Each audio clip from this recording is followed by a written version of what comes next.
Ngayon ay matutunghayan natin ang sintahang Romeo at Juliet na hango sa Romeo at Julieta ni Gregorio C. Berlaza sa orihinal na akdang Romeo at Juliet ni William Shakespeare. Ang sintahang Romeo at Juliet ay isang dula mula sa England, United Kingdom.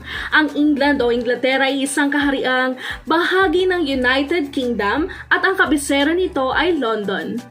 Kahangganan nito ang Scotland sa hilaga at Wales sa kanluran. Sakop ng bansa ang higit sa gitna at katimugang bahagi ng pulo ng Grand Britannia na nasa hilagang Atlantiko at higit 100 maliliit na pulo gaya ng Isles of Scilly at Isle of Wight.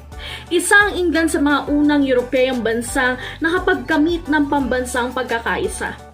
Mababatid natin ang kanilang pag-iibigan ay hindi mapaghihiwalay kahit ng kamatayan. Sa pamamagitan ng mensaheng ito ng dula ay malalaman mo ang kulturang nasasalamin sa bansang pinagmulan nito at mayahambing sa kultura ng ibang bansa. Mga tauhan. Romeo, ang kasintahan ni Juliet, isang mapagmahal na binata, ang anak ng pamilyang Montague. Juliet, ang kasintahan ni Romeo, isang mapagmahal na dalaga, ang anak ng pamilyang Capulet. Paris, ang karibal ni Romeo sa pag-ibig ni Juliet, masugid naman niligaw ni Juliet. Padre Lawrence, ang pari na nagkasal sa dalawang nagmamahalan na si Romeo at Juliet, ang paring handang tumulong sa dalawang nagmamahalan. Pamilyang Montague at Pamilya Capulet, ang dalawang pamilyang may alitan. Ang pag-ibig na dapat sanang makapaghihilom sa lahat ng mga suliranin sa pagitan ng kanilang angkan ang nagdulot sa mga pangyayaring humantong sa kamatayan. Sundan mo kung paanong ang dalisay na pagmamahalan ay nauwi sa masaklap na trahedya. Sina Romeo at Juliet ay galing sa magkalabang angkan. Si Romeo ay galing sa angkan ng mga Montague, samantalang si Juliet naman ay sa angkan ng mga Capulet. Subalit sa kabila ng hidwaan, sa kanilang mga angkan ay nabihag ng pag-ibig ang puso ng binata at dalaga. Nagsimula ang pag-ibigan ni na Romeo at Juliet dahil sa isang pagtitipong inihanda ng mga Capulet. Tumalo rito si Romeo nang hindi inaasahan at sasayawan niya na silayan ang kagandahang taglay ni Juliet.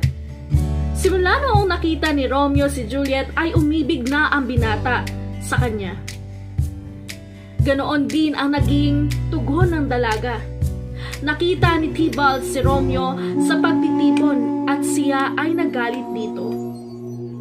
Gusto niyang patayin si Romeo, subalit pinigil siya ng kanyang tiyuhin.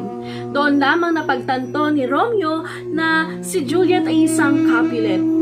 Hindi lingid sa kaalaman ni na Romeo at Juliet ang hidwaan sa kanilang mga pamilya, kaya nakaramdam si Romeo ng pagdadalamhati sa kanyang nalaman.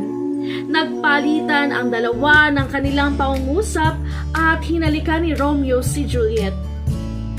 Sa kabila ng ganitong kalaking hadlang sa kanilang pagmamahalan ay hindi natinag ang dalawa sa hangaring sila'y magkasama. Nagplano ang dalawa na muling magkita at doon ay gagawin nila ang kanilang pag-iisang dibdib. Gagawin nila ang planong ito sa araw ng kasal ni Juliet kay Paris, na ipinagkasundo lamang ng kanyang mga magulang upang kanyang mapangasawa. Humingi sila ng tulong ng padre at ito naman ay malugod na tumugon. Ramdam ng padre ang wagas na pagmamahalan ni na Romeo at Juliet, kaya pinayuhan niya si Juliet ng kanyang gagawin. Plinano ng padre na pumayag siyang pakasal kay Paris, subalit sa araw ng kasal ay iinumin niya ang ibinigay na alak ni padre. Epekto nito'y titigil sa pagtibok ang puso ni Juliet at animoy patay at magiging ganoon ang kalagayan sa loob ng 42 oras. Si Juliet ay nagbihis ng magarang kasuotan pagkatapos ay nahiga. Nakita siya ng nurse sa anyong iyon at siya ay nagsisigaw sa pag-aakalang si Juliet ay patay na. Sa kabilang banda, inutusan ni Padre si Juan na ibigay ang liham kay Romeo na naglalaman ng kanilang balak. Subalit, sa kasamaang palad ay hindi ito nakarating kay Romeo at hindi nabatid ang balak ng Padre at ni Juliet. Ibinalita ni Balthazar kay Romeo ang kasawiyang sinapit ni Juliet. Sinabi niya rito na si Juliet ay patay na at nakahimlay sa tumba ni Capel. Agad niyang tinungo ang nasabing lugar at nakita niya si Juliet sa anyo ng kamatayan, kaya naghanap siya ng lasong kikitil sa kanyang buhay.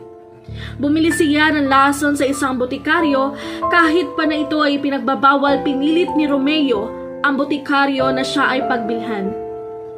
Ininom ni Romeo ang lason at siya ay namatay sa tabi ni Juliet.